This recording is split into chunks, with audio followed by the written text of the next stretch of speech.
셰익스피어의 희극 중에 끝이 좋으면 다 좋아라는 제목의 작품이 있습니다. 독일 속담에도 이와 비슷한 끝이 좋으면 모든 것이 좋다라는 말이 있습니다. 이런 작품과 속담들을 보면 우리가 우리가 실수했어도 중요한 것은 마지막이 어떤가에 따라 우리의 삶이 평가받는다는 것입니다. 이것은 지금부터라도 남은 인생을 잘 살면 된다는 도전을 우리에게 줍니다. 성경을 보아도 인생의 출발은 비참하고 초라했지만 마지막에 너무나 멋지고 아름다운 삶을 살았던 신앙의 선조들이 있습니다. 요셉이 대표적인 인물입니다. 그의 출발은 그야말로 비극 그 자체였습니다. 그러나 마지막이 멋지고 아름다웠습니다.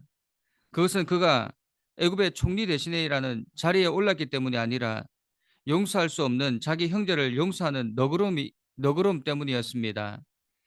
어린 시절 자기 인생을 망쳐버린 형제들을 용서하고 그들의 자손들까지 축복하며 거두어주는 모습이 마지막을 아름답게 만들었습니다. 야곱도 마찬가지입니다. 그의 젊은 시절은 문제가 많았습니다. 그렇지만 마지막 그의 인생을 한마디로 정리한다면 처음보다 끝이 더 좋은 인생이었다 말할 수 있습니다. 이것이 얼마나 부러운 인생입니까? 저도 다른 사람들이 겪지 않는 고난을 겪으며 힘든 세월을 보냈지만 저의 인생 마지막에 그는 어려운 인생을 지나왔지만 끝이 참 아름다웠다라는 말을 듣고 싶습니다. 아마도 모든 사람의 소망이 아닐까. 그런데 지금 우리 주변에서 일어나는 일들을 보면 인생의 끝이 아름답기가 얼마나 어려운지 뼈저리게 느끼게 됩니다. 성경에도 처음에 잘 나가다가 끝이 비참해진 왕들이 얼마나 많습니까? 사울 왕을 비롯하여 수많은 왕들이 비참한 모습으로 인생을 마무리합니다. 오늘 본문의 벨사살 왕도 마찬가지입니다. 그는 정말 비참한 왕이었습니다. 5장을 보면 그의 시작은 큰 잔치를 베풀고 있습니다. 벨사살 왕이 그의 귀족 1000명을 위하여 큰 잔치를 베풀고 그 1000명 앞에서 술을 마시니라. 그런데 그 끝이 어떻습니까? 이 잔치의 끝은 비참한 죽음입니다. 그날 밤에 갈대아 왕 벨사살이 죽임을 당하였고 그의 인생은 시작은 좋았습니다. 그러나 그 끝이 비참한 인생이었습니다. 우리가 절대로 따라가서는 안 되는 인생 여정입니다. 그렇다면 벨사살 왕은 어떻게 하다가 이렇게 비참한 인생이 되었는가? 그가 가진 치명적인 잘못이 무엇이었는가? 그 답이 다니엘서 5장에 담겨 있습니다. 먼저 그는 역사를 통해 아무것도 배우지 못했다는 것입니다. 18절에서 23절은 다니엘이 벨사살의 잘못을 책망하는 내용입니다. 벨사살의 잘못을 책망하는 근거로 그가 너부갓네살 왕이 저지른 잘못을 그대로 따랐다는 것입니다. 그뿐만 아니라 22절과 23절을 보면 그가 느부갓네살의 이러한 잘못과 그 결과를 알고 있으면서도 그것을 되풀이했다는 것입니다. 한마디로 그는 지난 역사를 통해 잘못된 것을 바로잡으려 하지 않고 그대로 반복해서 답습했다는 것입니다. 22절을 보면 다니엘이 그를 이렇게 책망합니다. 벨사살이여, 왕은 그의 아들이 되어서 이것을 알고도 아직도 마음을 낮추지 않습니까? 여기서 벨사살이 어쩌다가 그렇게 비참한 인생이 되었는지 그 이유가 나옵니다. 화려한 인생을 살았던 벨사살이 왜 비참하게 죽게 되었는가? 이것을 다 알고도 이 문장에 그의 비극의 이유가 있습니다. 교만해지면 선왕 느부갓네살 왕처럼 비참한 인생이 된다는 것을 보고 듣고 느꼈음에도 말씀을 깨닫지 못하고 똑같이 교만한 길로 간 것입니다. 이것을 다 알고도 우리 주변에도 그 결과가 뻔한 것을 다 알고도 행하는 일들이 얼마나 많습니까? 음주운전이 그렇습니다.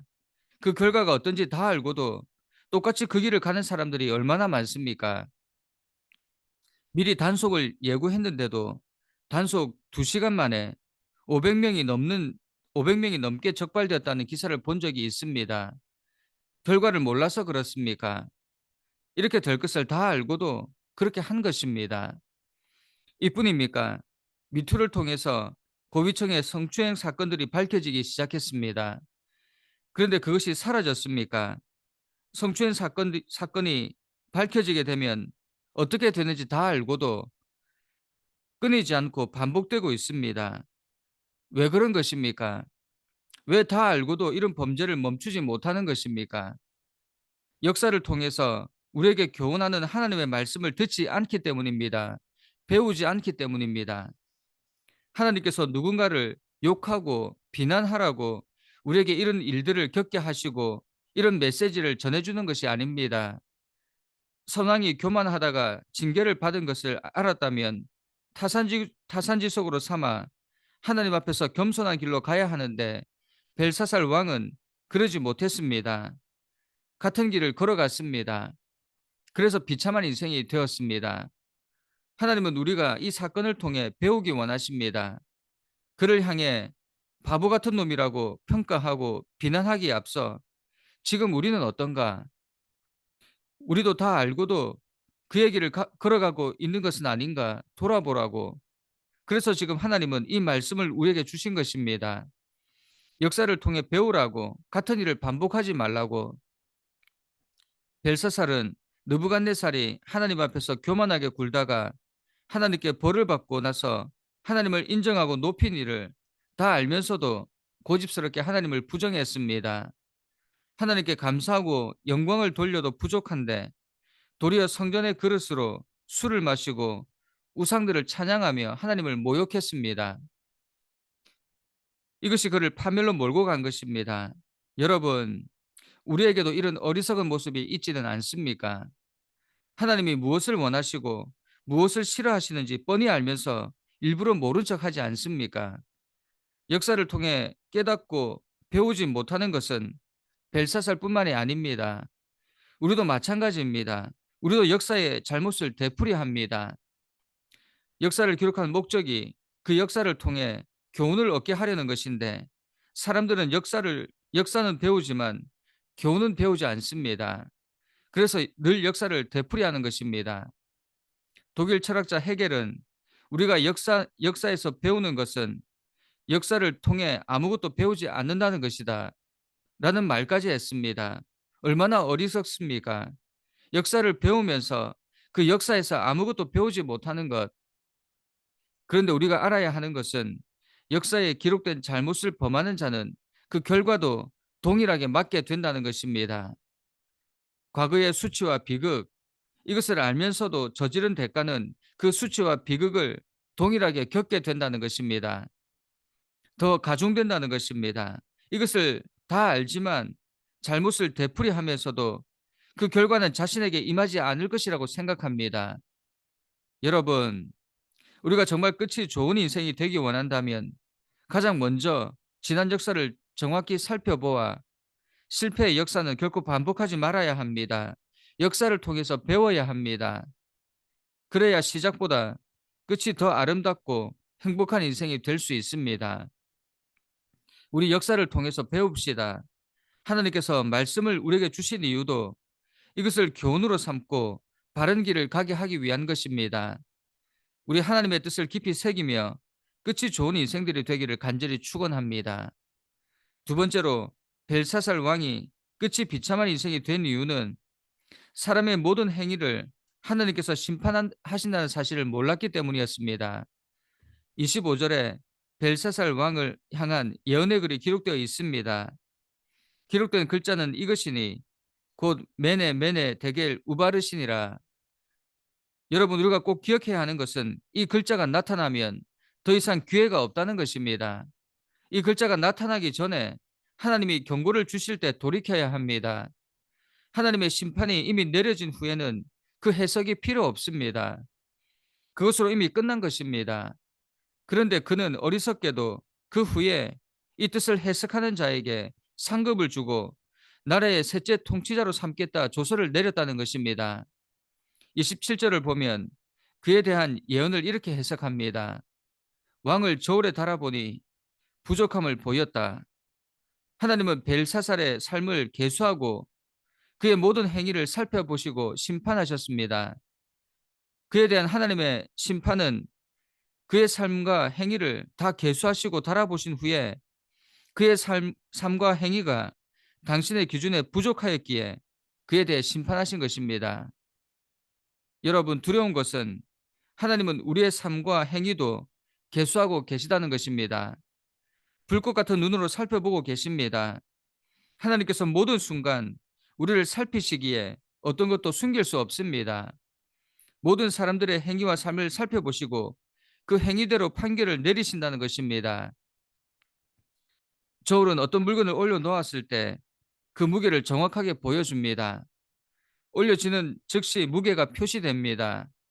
아무리 겉으로 부풀려 놓아도 그 안이 비어 있으면 그것은 가벼운 것으로 판명날 것이고, 겉으로 보기에 크지 않아 보여도 그 속이 꽉 차 있으면 그에 합당한 무게를 표시할 것입니다. 마찬가지입니다. 하나님은 우리를 심판하시기 전에 우리의 행위를 저울에 달아보셔서 그에 맞게 판결하신다는 것입니다. 결코 위선이나 가식, 거짓으로 우리의 행위와 삶을 가릴 수 없습니다. 모든 것은 하나님의 심판대 앞에서 정확하게 판명될 것입니다. 아무리 쭉정이가 알곡과 유사하게 보여도 그것은 무가치한 것으로 불에 태워질 뿐입니다. 이 말씀을 통해 우리는 우리 자신이 과연 하나님의 저울 위에 올려졌을 때 부족함이 없는지, 합당한 삶을 살았는지 여부에 따라 심판받게 될 것입니다. 여러분, 우리 하나님 앞에서 부족함 없는 삶을 살기를 부탁드립니다. 하나님의 심판대 앞에서 부끄러움이 없어야 끝이 아름다운 인생이 될 수 있습니다. 벨사살 왕의 시작은 잔치를 벌이는 장면으로 시작하지만 마지막은 그가 죽임을 당하고 그의 나라는 메대와 바사에 멸망당하는 것으로 끝나고 있습니다. 그런데 이러한 일이 여러 날 걸린 것이 아니라 단 하루 만에 일어났다는 것입니다.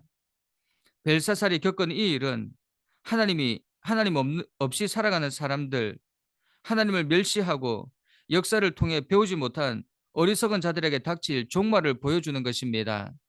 아무리 이전의 삶이 부족함이 없었다 할지라도 그의 마지막이 비참했기에 역사는 그는 비참한 삶을 살았던 사람으로 기억합니다. 여러분, 우리 이 말씀을 교훈 삼아 잘못된 일을 알고도 반복하는 일이 없기를 간절히 소원합니다. 하나님께서 우리를 보실 때 잘하였다 칭찬하는 삶을 살기를, 그래서 시작보다 끝이 아름답고 복된 삶이 되기를 간절히 축원합니다. 함께 기도하겠습니다. 사랑하는 하나님, 우리가 실수를 반복하는 삶을 살지 않기 원합니다. 역사를 교훈 삼아 잘못된 일을 바로잡아 끝이 좋고 아름다운 인생이 되기 원합니다. 출발이 비록 초라해도 마지막은 하나님의 축복으로 가득한 삶이 되게 하옵소서. 하나님께서 우리에게 지난 역사를 보여주시는 것은 잘못된 일들을 통해 배우고 죄악을 끊기 위함임을 깨닫게 하옵소서. 우리도 같은 상황에서 어리석은 일을 범하지 않게 하옵소서. 우리가 행한 대로 판단하시고 심판하시는 하나님을 두려워하고 하나님 앞에서 부족함 없는 삶을 살기 원합니다. 그리하여 하나님 앞에 부끄럼 없는 아름다운 마무리를 하는 모두가 되게 하옵소서. 예수님의 이름으로 기도드립니다. 아멘.